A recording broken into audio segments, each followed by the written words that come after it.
கிறிஸ்துவுக்குள் அன்பான கர்த்தருடைய பிள்ளைகளே, உங்கள் யாவரையும் ஆண்டவராகிய இயேசு கிறிஸ்துவின் ஈடு இணையற்ற நாமத்தினாலே தாராவி நல்ல மேய்ப்பன் திருச்சபையிலிருந்து உங்களை ஆசீர்வதிக்கின்றேன், வாழ்த்துகின்றேன்.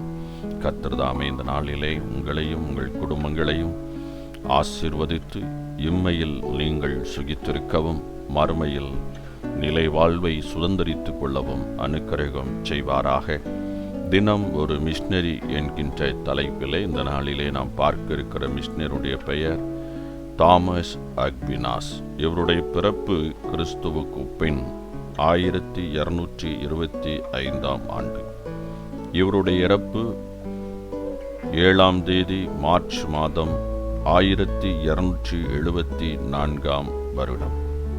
இவருடைய நாடு இத்தாலி, இவருடைய தரிசன பூமி ரோம். 1225 ஆண்டு ஒரு அரச குடும்பத்திலே ஒரு அற்புதமான மகனாக பிறந்தார் இந்த தாமஸ் அக்வினாஸ். அரச குடும்பம் என்று சொன்னால் ஆடம்பர வாழ்க்கைக்கு பஞ்சம் இருக்காது.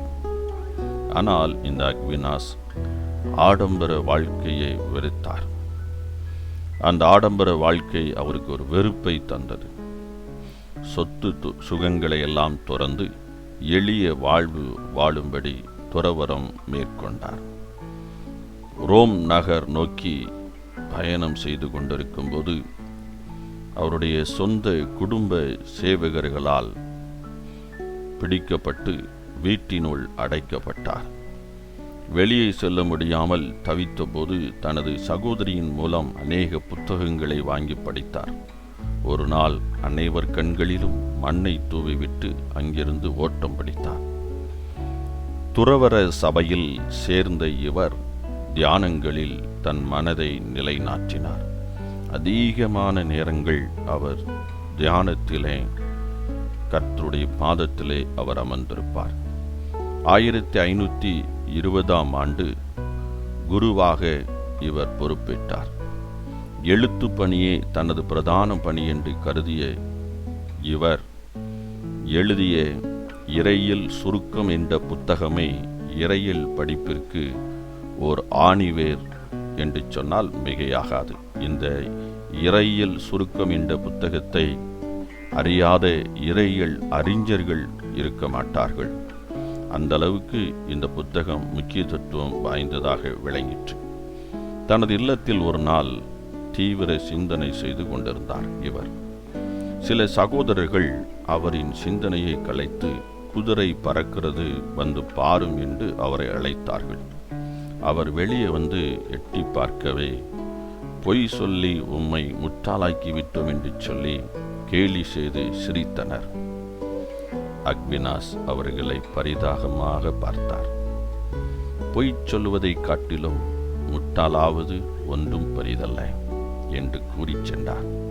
சகோதரர்கள் வெட்கத்தால் தலை குனிந்தனர்.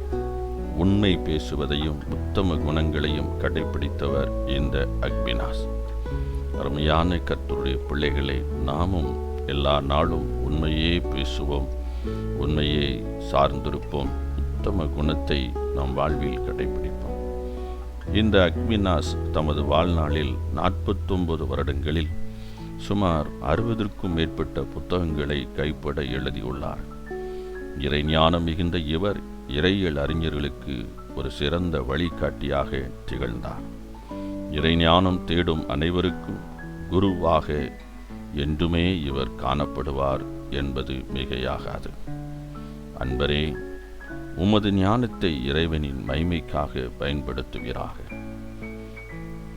அரச குடும்பத்தில் ஆடம்பரமான வாழ்க்கைக்கென்று பிறந்த இவர் அந்த ஆடம்பர வாழ்க்கை ஒன்றுமில்லை என்று விளங்கி கொண்டு எளிமையான வாழ்வை சிறந்த வாழ்வு என்று அவர் எளிமையான வாழ்வை நாடி தேடினார். இந்த நாட்களிலே அநேகர் ஆடம்பரமான வாழ்க்கையை நோக்கி பயணித்து கொண்டிருக்கிறோம். இந்த தாமஸ் அக்வினாஸனுடைய வாழ்வு நமக்கு ஒரு சிறந்த எடுத்துக்காட்டு.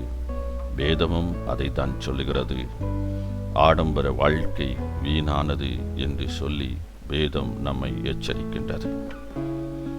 அருமையான கர்த்தருடைய பிள்ளையே, இந்த தாமஸ் அக்வினாஸை போல நாமும் உத்தமர்களாக, நாமும் உண்மை உள்ளவர்களாய் காணப்படுவோம். கர்த்தர் நமக்கு கொடுத்த ஞானத்தை கர்த்தருக்கு என்று ஏதாவது ஒரு வகையிலே பயன்படுத்துவோம். இவருடைய எழுத்து பணி 60க்கும் மேற்பட்ட புத்தகங்களை கர்த்தருடைய மகிமைக்காக அவர் எழுதி முடித்தார். கர்த்தருடைய நாமம் அங்கே மகிமைப்பட்டது. இன்றளவும் அந்த புத்தகங்கள் அநேக வேத அறிஞர்களுக்கு பயனுள்ளதாக இருக்கிறது. நாமும் நமக்கு ஒரு பின்சந்ததிக்கு ஒரு பயனுள்ளவர்களாய் வாழ கர்த்தர் நம்மை அழைக்கின்றார். நாம் நிச்சயம் உள்ளவர்களாய் இருந்தால் நாம் ஆர்ப்பாட்டம் செய்ய அவசியமே இல்லை. கர்த்தருடைய பாதத்திலே நாம் அமர்ந்திருந்து அநேக காரியங்களை செய்துவிட முடியும். இந்த நாளின் தியானத்துக்குரிய வேத பகுதி லேவியராகமம் 14ஆம் அதிகாரம், சங்கீதம் 115-16, 2 கொரிந்தியர் 8-9 அதிகாரங்கள். இந்த வேத பகுதிகளை தியானித்து கர்த்தருடைய ஆசீர்வாதத்தை பெற்றுக் கொள்ளுங்கள். கர்த்தராகிய இயேசு கிறிஸ்துவின் நாமத்தினாலே உங்களை ஆசீர்வதிக்கிறேன், வாழ்த்துகிறேன். ஆமென்.